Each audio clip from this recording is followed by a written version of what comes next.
معزز سامعین کرام، السلام علیکم ورحمۃ اللہ وبرکاتہ۔ الحمدللہ الذی ہدانا سواء الطریق وجعل لنا توفیق خیر رفیق، والصلاة والسلام علی سید الانبیاء والمرسلین وآلہ وصحبہ اجمعین، اما بعد، فاعوذ باللہ من الشیطان الرجیم، بسم اللہ الرحمن الرحیم۔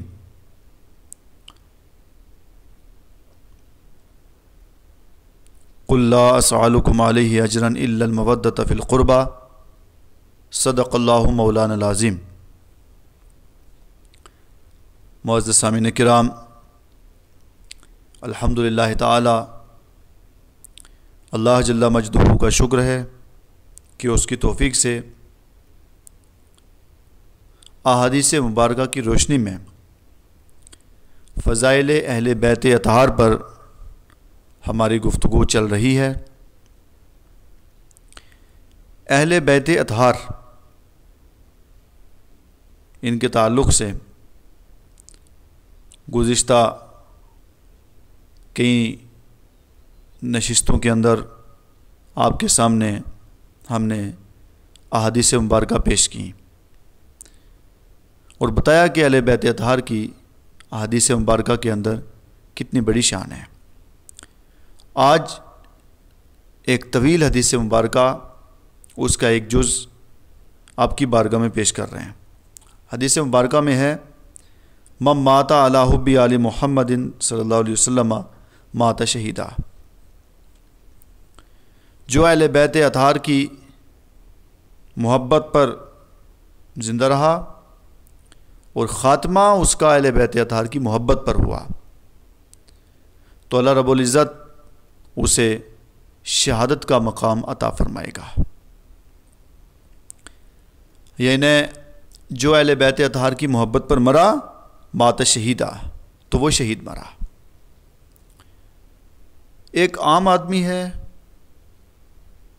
اور ایک وہ ہے کہ جسے شہادت کا مقام ملا۔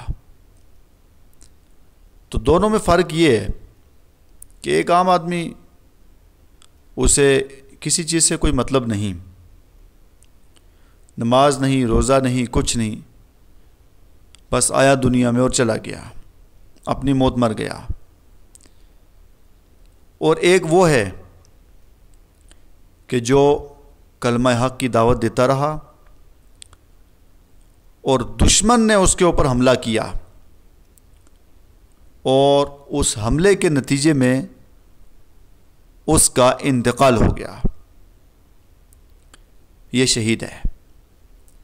اس کے لیے قرآن کریم میں ہے کہ وَلَا تَقُولُوا لِمَن يُقْتَلُ فِي سَبِيلِ اللَّهِ، شرط ہے کہ اس کا انتقال، اس کو قتل جو کیا گیا تو وہ اللہ رب العزت کے راستے میں کیا ہو۔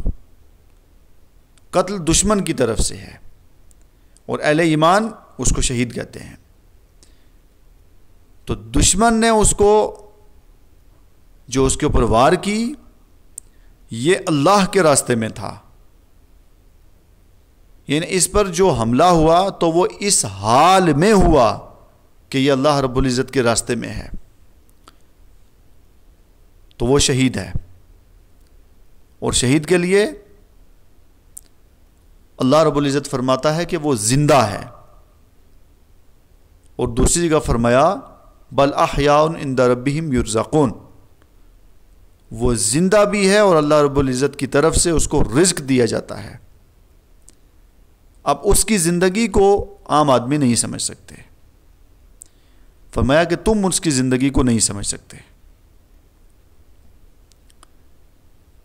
شہید کا مقام یہ ہے کہ جب اب ایک آدمی شہید ہو جاتا ہے، شہادت کا مقام حاصل کر لیتا ہے، تو قرآن کریم کی آیت سے یہ ثابت ہو رہا ہے کہ وہ زندہ ہے۔ اب کوئی قید نہیں کہ وہ کب تک زندہ ہے، تو مطلب یہ ہوا کہ وہ قیامت تک زندہ ہے، اور قیامت کے دن شہید کو اجازت دی جائے گی اللہ رب العزت کی طرف سے کہ اے شہید تو بھی جس کو چاہتا ہے اس کی شفاعت کر اور اس کو جنت میں داخل کر۔ تو شہید کو قیامت تک زندگی ملی اور قیامت کے دن یہ مقام بھی ملا کہ وہ لوگوں کی شفاعت کر رہا ہے۔ تو یہ دو مقام جو ملے وہ اس کو شہادت کی وجہ سے، اگر وہ شہید نہ ہوتا تو اسے یہ دونوں مقام نہ ملتے۔ تو یہ دونوں جو مقام ملے، زندگی ملی اور قیامت کے دن جو بلند مقام ملا، وہ شہادت کی وجہ سے ملا ہے۔ ایک ہوتا ہے شہید ہو جانا، شہادت کی موت حاصل کرنا، اور ایک ہے شہادت کا مقام حاصل کرنا۔ تو مقام اور موت کے اندر جو فرق ہے وہ یہ کہ موت اللہ رب العزت کے راستے میں تھا اور دشمن نے وار کیا، اس کا انتقال ہو گیا، تو یہ ہوئی شہادت پر موت حاصل کرنا۔ اور ایک ہے شہادت کا مقام حاصل کرنا، اور مقام یہ ہے کہ آپ نے ایسا کوئی کام کیا کہ جس کی طرف احادیث مبارکہ اشارہ کر رہی ہیں۔ آپ نے وہ کام کر لیا، ان میں سے جتنے کام ہیں کوئی ایک کام کر لیا تو اب آپ کو شہادت کا مقام ملے گا۔ یعنی قیامت کے دن جب شہداء اللہ رب العزت کی بارگاہ میں آئیں گے تو اس شہداء کی جماعت کے اندر یہ بندہ بھی آئے گا جس نے وہ کام کیا جو کام شہادت کی طرف اشارہ کر رہا تھا، درجائے شہادت کی طرف اشارہ کر رہا تھا۔ تو اب اس نے وہ کام کیے تو اس کو قیامت کے دن شہادت کا درجہ ملا، اور وہ دنیا کے اندر اللہ رب العزت کے راستے میں شہید ہو گیا، اس کو اس حال میں اس پر حملہ کیا کہ وہ اللہ رب العزت کے راستے میں ہے، تو اس کی جو موت ہے وہ موت شہادت پر ہوئی ہے۔ اب یہ موت شہادت پر ملنا یہ انسان کو کیسے ملتی ہے؟ یعنی قیامت کے دن جو مقام ملا وہ شہادت کی وجہ سے، قیامت تک زندگی ملی شہادت کی وجہ سے۔ اب شہادت کیسے ملتی ہے؟ مثلا آپ دیکھتے ہیں کسی آدمی کی ڈیتھ ہو گئی اور وہ اس حال میں ہوئی کہ اس نے زہر پی لیا یا خودکشی کر لی، کوئی ایسا کام کر لیا، یعنی اپنی جان اپنے ہاتھ سے اس نے ختم کرنے کی کوشش کی، اپنے آپ کو اپنے ہاتھ سے مارنے کی کوشش کی، خود کو پھانسی لگائی یا زہر پی لیا یا کوئی ایسا خود اس نے کام کیا، تو اس کے لیے، کیونکہ اس کے لیے تو قیامت تک عذاب ہی عذاب ہے، جو خودکشی کر کے مر جاتا ہے اس کی بخشش نہیں ہے۔ تو یہ آدمی، اس نے جو بھی کام کیا، خودکشی کی، اپنے آپ کو خود مارا، اور لوگ کہتے ہیں کہ اللہ رب العزت کے لکھنے سے کیا، اس نے لکھ دیا تھا تقدیر میں تبھی اس نے ایسا کیا۔ ہم کہتے ہیں نہیں، اللہ رب العزت کے لکھنے سے بندہ نے ایسا کیا تو پھر مطلب یہ ہوا کہ بندہ مجبور ہے؟ بندہ مجبور نہیں ہے۔ اللہ رب العزت نے جو تقدیر میں لکھا کہ اس کا انتقال، اس کی موت اس حال میں ہوگی، تو اللہ رب العزت نے جو تقدیر کے اندر لکھا، کیونکہ اللہ رب العزت پوری کائنات کا خالق اور مالک ہے، وہ جانتا ہے کہ یہ بندہ کیا کرنے والا ہے، بعد میں کیا کرنے والا ہے، اس کی بندے کو خبر نہیں ہے، مگر بندے کو پیدا کرنے والی ذات اس کو خبر ہے، اس کو اس کا علم ہے۔ تو اب یہ بندہ کیا کرنے والا تھا اللہ رب العزت نے تقدیر میں لکھ دیا۔ تو کیا کرنے والا تھا تقدیر میں لکھا، اس کو آپ یوں سمجھیں جیسے کہ ایک بچہ ہے اور وہ بچہ اسکول میں یا مدرسے میں یا کہیں پڑھنے کے لیے گیا اور کافی بچے ہیں، تو ان میں سے بہت سے بچے جمع ہوئے، تو ان میں سے بچوں کو دیکھ کر کے انسان یہ محسوس کر لیتا ہے، حالانکہ اس کو بھی اللہ نے پیدا کیا اور ان کو بھی اللہ نے پیدا کیا، اب یہ خود انسان محسوس کر لیتا ہے کہ یہ بچہ سیرت سے ایسا لگتا ہے، صورت سے ایسا لگتا ہے، اس کی چال ڈھال یہ بتا رہی ہے کہ یہ بچہ بہت اچھا ہے، اس کی چال ڈھال بتا رہی ہے کہ یہ بہت بچہ شریف ہے۔ ہم نے کیسے اس کو محسوس کیا؟ بس اس کی چال ڈھال سے محسوس کر لیا کہ یہ اس وقت ہمیں اچھا لگ رہا ہے، لہٰذا یہ بعد میں بھی اچھا ہوگا، اس لیے یہ کام اس کے حوالے کر دو، یہ اچھے طریقے سے اس کو انجام دے گا۔ ہم نے جو اس پر قیاس کیا تو وہ اس کی سیرت کی وجہ سے، اس کے اخلاق کی وجہ سے، اس کی صورت کی وجہ سے۔ تو ہم بھی انسان، وہ بھی انسان، ہمیں بھی اور اس کو بھی اللہ رب العزت نے پیدا کیا۔ تو جب انسان کچھ نہ کچھ محسوس کر سکتا ہے اور ایک محسوس ایک ظن غالب سے بتا سکتا ہے تو وہ تو پروردگار ہے، پوری کائنات کو پیدا کرنے والا ہے۔ بندہ کیا کرنے والا ہے اس سب کا علم اللہ رب العزت کو ہے، اور اس نے اپنے علم سے لکھ دیا کہ بندہ یہ کرنے والا ہے، کیونکہ اس کے علم میں ہے اور اس نے لکھ دیا کہ بندہ ایسا کرنے والا ہے، یہ بعد میں ایسا کرے گا، تو لکھ دیا کہ یہ ایسا کرے گا اور اس حال میں اس کا انتقال ہوگا۔ اب بندہ جو شہادت کا مقام حاصل کرتا ہے اس کی کیا وجہ ہے؟ اس کی وجہ یہ ہے کہ جب بندہ دنیا کے اندر آتا ہے اور آنے کے بعد پھر اچھائی کی طرف مائل ہو جاتا ہے، نیکی کی طرف مائل ہوتا ہے، نیک اعمال کرتا ہے، تو کیونکہ اللہ رب العزت کو تو اس کا علم ہے اور اس نے لکھ دیا ہے، مگر دنیا کے اندر بندہ آیا اور آنے کے بعد اب خود کو نیکی کے اندر ڈھال لیا، اچھائی کے اندر ڈھال لیا، تو پھر ایک وقت وہ آتا ہے کہ اللہ رب العزت اسے شہادت کی موت عطا فرماتا ہے۔ اب اس کے کچھ اسباب ہیں، کیسے اس کو شہادت کی موت ملے گی، شہادت کا مقام اس کو ملے گا کیسے؟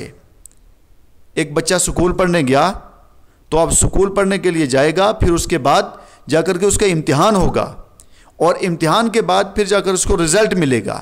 اب امتحان جو ہوگا وہ اسی کتاب کا ہوگا جو اس نے پڑھی ہے، اسی سلیبس کا ہوگا جو اس نے پڑھا ہے۔ جو سلیبس نہیں پڑھا، جس کو اس نے نہیں دیکھا، اس کا امتحان نہیں ہوگا، اسی کا ہوگا جو اس نے پڑھا ہے، اور اسی سلیبس کے اندر سے کوئی ایک سوال آئے گا۔ اب شہادت کی موت بندے کو ملے گی کیسے؟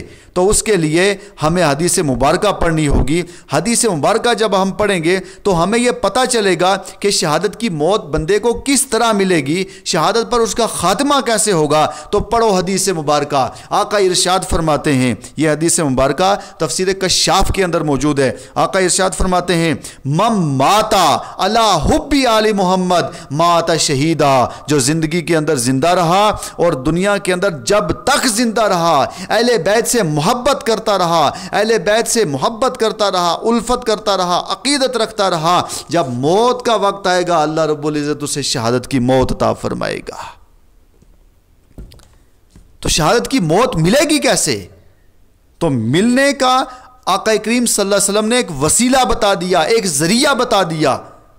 بچوں کو کہا ہے، بچوں، ٹیچر نے کہا کہ بچوں آپ نے یہ تیاری کرو، اس کتاب کی تیاری کرو، اس کتاب سے آپ کا امتحان ہوگا اور پھر آپ کو یہ رزلٹ ملے گا۔ جتنا اچھا امتحان ہوگا اتنا اچھا ہی رزلٹ ملے گا، اور جتنا اچھا رزلٹ ہوگا اتنا ہی اچھا اس کو نتیجہ بھی ملے گا، انعام بھی اتنا ہی اچھا ملے گا۔ تو اب آقا کریم صلی اللہ علیہ وسلم بغیر تشبیہ کے آقا کریم صلی اللہ علیہ وسلم ارشاد فرماتے ہیں، جو میری اہل بیت سے محبت کرتا رہا، میری آل سے محبت کرتا رہا، پوری زندگی اہل بیت اطہار سے محبت کرتا رہا، تو اب جب موت کا وقت آئے گا اللہ رب العزت اسے شہادت کی موت عطا فرمائے گا۔ تو جب شہادت کی موت ملے گی تو اس کے بعد پھر جو مقام ہیں، کیونکہ اب یہ دنیا کے اندر اس کا ایک امتحان تھا اور یہ امتحان کے اندر کامیاب ہوا، تو اس امتحان کا رزلٹ اس کو موت کے وقت ملا۔ وہ کیا تھا کہ اس کا انتقال اس حال میں ہوا کہ وہ شہید ہے، اور اس کے بعد انعام کیا ملا؟ قیامت تک زندہ۔ اور پھر کیا انعام ملا؟ قیامت کے دن بھی یہ ملا کہ ہے شہید تو جس کو چاہتا ہے اس کی شفاعت کرتا جا اور اس کو جنت کے اندر لے کے داخل ہوتا جا۔ تو حدیث مبارکہ کا مفہوم یہ ہوا کہ جو اہل بیت اطہار سے محبت کرتا ہے، محبت کے اندر زندہ رہا، تو اللہ رب العزت اسے شہادت کی موت عطا فرمائے گا۔ اب اگر تم شہادت کی موت حاصل کرنا چاہتے ہو، تمہیں حضرت علی سے محبت کرنا ہوگی، حضرت حسن سے محبت کرنا ہوگی، حضرت حسین سے محبت کرنا ہوگی، حضرت فاطمہ سے محبت کرنا ہوگی۔ اہل بیت اطہار جو مصطفیٰ کی اہل بیت ہے اور جن کو حضور نے اپنی اہل بیت کہا اور ان کے لیے کہا کہ قیامت تک میری آل رہے گی، یہ اہل بیت اطہار، ان سب سے پھر ان کے بعد کرتے کرتے ان کی اولاد سے، سادات کرام سے، اہل بیت اطہار سے، ان سے آپ کو محبت رکھنا ہوگی۔ جب اہل بیت سے محبت رکھیں گے تو آپ کا خاتمہ بھی ایمان پر ہوگا۔ یہ طویل حدیث مبارکہ ہے، اس کا ایک جز ہم نے آپ کی بارگاہ میں پیش کیا، انشاءاللہ دوسری نشست کے اندر اس کا دوسرا جز پیش کریں گے۔ اللہ رب العزت ہم سب کے دلوں میں اہل بیت اطہار کی محبت پیدا فرمائے۔ وآخر دعوانا ان الحمدللہ رب العالمین۔